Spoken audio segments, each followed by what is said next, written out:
Hello everyone, and welcome back to another STEM video brought to you by Wise Kid-Netic Energy. My name is Alora, and I'm super excited to be making a color-changing pH indicator with you at home today out of red cabbage. For those of you who don't know, the pH scale is used regularly by scientists in order to determine the acidity and basicity of a solution.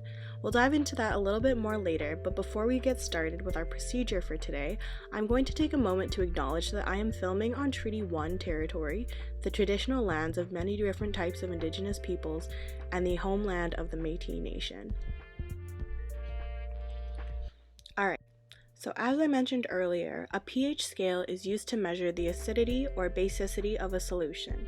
The scale ranges from 0 to 14, and the closer to 0 a solution is, the more acidic. The closer to 14, the more basic. The middle of the scale is obviously 7, and a 7 on the pH scale refers to something perfectly neutral, so right in the middle of basic and acidic. An example of a solution like this would be water. The pH of a solution is important for a scientist to know while they're working with it because it tells us a lot about how the solution will react with another solution. If you mix an acid with something neutral, nothing much will happen. If you mix an acid with something basic, there will be a chemical reaction. A reaction like this you're probably familiar with would be baking soda and vinegar. Vinegar is an acid, and when it's mixed with baking soda, you can see a chemical reaction occur because of all the bubbles present. Today, what we're going to be doing is an experiment where we make the pH indicator and then use it to test solutions in our own home. The pH indicator we will be using is a color-changing one, so depending on how acidic or basic the solution is, it will become a different color. The coolest thing about this experiment is going to be the fact that you can make it using just red cabbage. So the procedure for today is going to include the following steps. Step number 1 is making the red cabbage tea, so to speak. We are then just going to strain the tea and let it cool. Then we are going to prepare the indicator strips, and we are going to be doing the testing after that. The materials we're going to be using today include red cabbage, a pot or a kettle, however you would like to boil your water at home, a strainer, a chopping board, a knife, a heat-proof bowl, and a jar for us to keep our pH indicator liquid in. The testing solutions I'm going to be using today include vinegar, Alka-Seltzer, which is a sort of antacid you might not even know that you have at home. Feel free to ask your guardians or your parents, siblings, whoever. I would also recommend testing water, so you can feel free to test tap water. I used bottled water for this just to have a really good control. And we can also test rainwater. Unfortunately, here in Winnipeg, Manitoba, it's been really dry lately, so I don't have any of this on hand. But sometimes rainwater can be more acidic than we expect. I'm also going to be testing a baking soda solution, so that just means I dissolve some baking soda in some water, as well as a clear glass cleaner.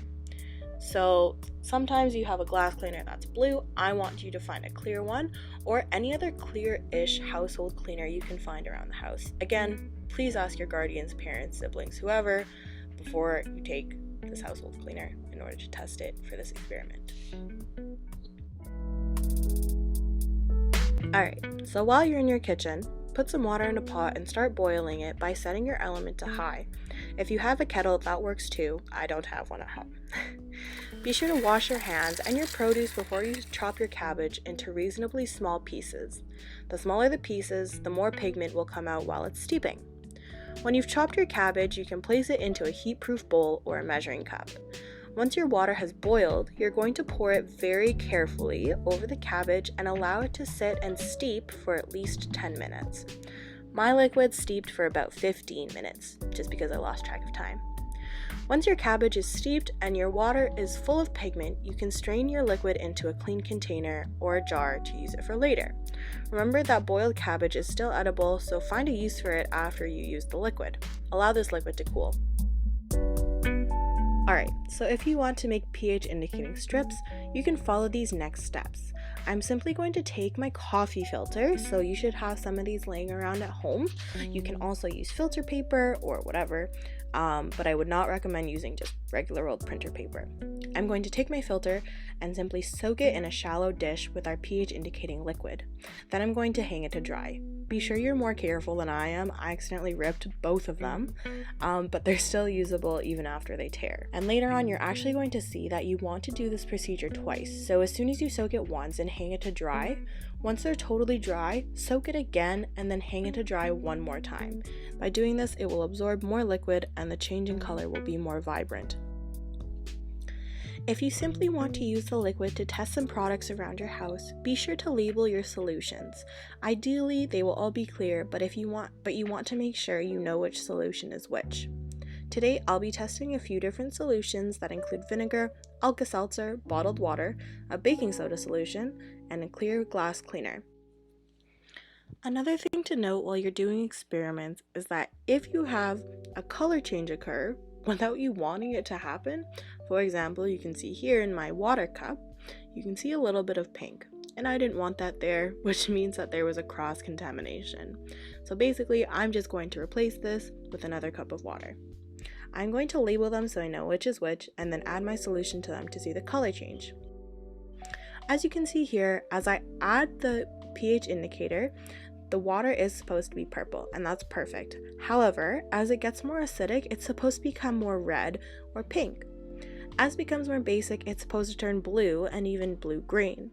So you can see here that my experiment didn't exactly work out as I planned. So I decided to fix this by finding another household cleaner and then mixing it with some water and then mixing it with the pH indicator.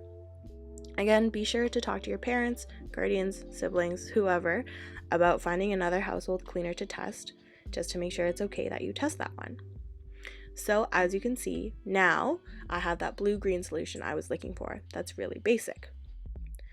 If you are using the pH indicator strips, when the paper is dry, you can cut it into individual strips, about half the size of my pinky, or the size of my pinky. The smaller the strip, the more things you can test.